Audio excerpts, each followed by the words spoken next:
Hey guys, it's Renee. The first thing that I did is just printed the image of the spa, and I'm gonna link it below, so if you wanna go for this one, you can go ahead and print it, and I'm gonna be cutting that. Then I'm gonna be taking some foamy paper, first trace the shape of the entire thing in there, and then just cut it. Then I'm gonna be cutting out those like tiny bits or tiny parts, and just being real careful to just not damage the edges, because I'm gonna be needing that. For a stencil that I'm gonna be making, adding some tape where I just cut it to just basically make this stronger. Adding like random pieces of tape all over the place back to my foamy paper base that I just cut it, and I'm going to be tracing the shapes of these tiny parts using my Sharpie. And in another piece of foamy paper, leftover one, and I'm going to be tracing the tiny bits again and then just cut them. So I'm going to be painting this with my white acrylic paint, giving this 2 to 3 coats. You're going to be able to see the Sharpie after that, and that's kind of the point because we need that as a guide.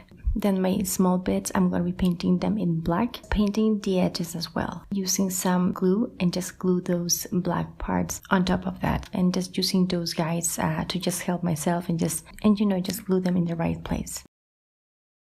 Painting this with my off-white. I do have the DIY for this one. In case you like this one, I have the DIY showing you how to make this. Giving this 2 to 3 coats and letting it dry in between coats on top of these bottles. Then I'm going to be gluing my paw, and then I'll be adding some glue. I'm using this by Sculpey, this glaze gloss. Feel free to use like spray gloss. I just ran out of it, and well, I used this instead. Giving this 2 to 3 coats of that gloss is like a sort of 2D design for this one, and I really like it. I really love my doggies. To me, they are my kids, they are my family. Don't forget to give this a thumbs up. Thank you so much for watching. I'll talk to you later, and take care.